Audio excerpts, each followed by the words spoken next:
वहां के prime minister ने कि हिंदुस्तान की गवर्नमेंट जो है वो वारदात करा रही है। ये ट्रूडो वो व्यक्ति है जो कनाडा को दूसरा पाकिस्तान बनाना चाहता है।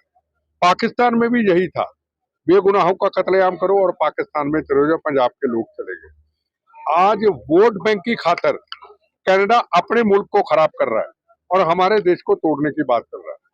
मैं एक ही बात कहना चाहूंगा, कनाडा हो, अमेरिका हो, यूके हो या ऑस्ट्रेलिया हो, क्या उनके देश का कोई भी व्यक्ति हिंदुस्तान के अंदर आके उस कंट्री को तोड़ने की बात हमारे देश में करे, हमारा देश कभी इस चीज को शेल्टर नहीं देगा, बर्दाश्त नहीं करेगा।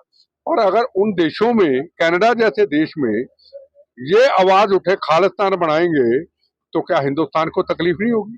भारत देश कुर्बानियों का देश है, खून पसीना बहाया हिंदू मुसलमान सिख ईसाइयों ने, और उसको तोड़ने की बात कनाडा के अंदर हो और हिंदू मुसलमान सिख ईसाइयों के तिरंगे झंडे को पैरों में रोता जाता है, उसका फुटबॉल बनाया जाता है और वहां की सरकार उसको सपोर्ट करती है। हिंदुस्तान इस चीज को कैसे बर्दाश्त करेगा? जी। और इस तरह के आरोप पर लग रहे हैं कि राजनयिकों को वापस आना पड़ा है। किसको? भाई भारत के आदमी को वहां से निकालने के लिए तुरंत बोला गया, उसको लगता है देश की छवि में कुछ फर्क पड़ता है? देखो, पहले कनाडा और हिंदुस्तान के अच्छे संबंध, मैं आपको फिर कहूं, हमारे देश को तोड़ने की देश कोशिश करता है, हमारा देश किसी सूरत में उसका कंप्रोमाइज नहीं करेगा। गुजरात है, राजस्थान है, केरला है, यूके है, केरला है, कर्नाटका है, वहां के लोग भी तो कनाडा जाते हैं, वहां के लोग भी तो अमेरिका जाते हैं, वहां के लोग भी जो यूके जाते हैं। वहां समस्या क्यों नहीं है? वो हमारे मुल्क की संस्कृति को अपनाते हैं, हमारे मुल्क की संस्कृति को जिंदा रखते हैं। हमारे राष्ट्र का कोई अपमान करता है उसको बर्दाश्त नहीं करते। पंजाब वालों को क्या तकलीफ है जी? ये राजस्थान, ये पंजाब, इनको क्या तकलीफ है? पंजाब एक वो सूबा रहा है जो मजलूमों की रक्षा का सूबा रहा है, जो बहादुरी का सूबा रहा है। और पंजाब के अंदर बार बार खालिस्तान की मांग क्यों उठे? अगर कनाडा के अंदर खालिस्तान की मांग उठती है तो मेरे सिख भाई क्यों ना आवाज उठाएं? हिंदू उठाएगा तू फिरका परस्त, हिंदू उठाएगा बीजेपी, हिंदू उठाएगा तू आरएसएस, हिंदू आवाज कहेगा तिरंगे झंडे का, तू फिरका परस्त है, तू तो नफरत फैलाता है। तो सिख भाई क्यों चुप रहे? ये देश हिंदू मुसलमान सिख ईसाइयों का है। हम पहले भारतीय, अगर मेरे से आप सवाल पूछो, आप पहले सरदार हो तो भारतीय, मैं कहूंगा गर्व से कहो मैं भारतीय हूं, फिर मेरी पगड़ी की शान है।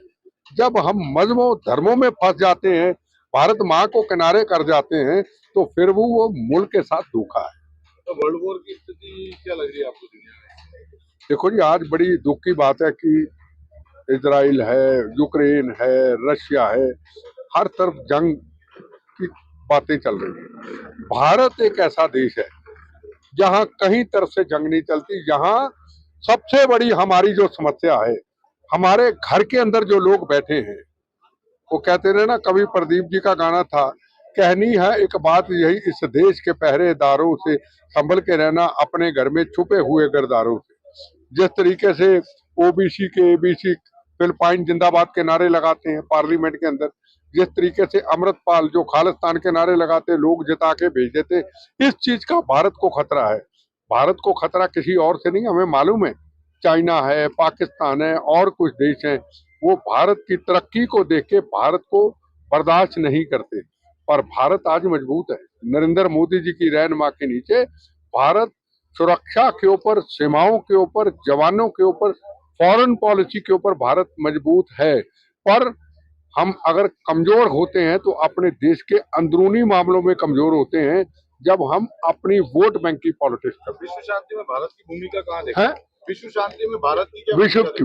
अब देखिए, इजराइल के अंदर भी नरेंद्र मोदी जी का रोल अच्छा रहा, कोशिश अभी भी कर रहे हैं। यूक्रेन अगर रशिया के प्राइम मिनिस्टर को मिले तो यूक्रेन को भी मिले, कोशिश कर रहे हैं कि आपस में। तो भारत आज विश्व गुरु बनता जा रहा है, भारत बहुत आगे जा चुका है। पहले भारत की ये स्थिति थी क्या? आज भारत विश्व गुरु की तरफ बनता जा रहा है। हमारी फॉरेन पॉलिसी बहुत मजबूत हुई है। हमें सब पॉलिटिकल पार्टियों को वोट बैंक पॉलिटिक्स करें, पर जो भी काम करना है वो राष्ट्रवाद के ऊपर करें।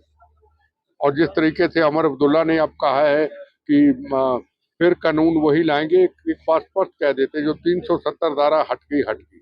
किसी भी सूरत के अंदर आज दुनिया में बैठा हुआ सच्चा भारतीय कश्मीर में आतंकवाद को बर्दाश्त नहीं करेगा। पर जो आतंकवादियों की पॉलिटिकल पार्टियां सपोर्ट करती हैं, उनके खिलाफ सख्ती से कार्रवाई होगी।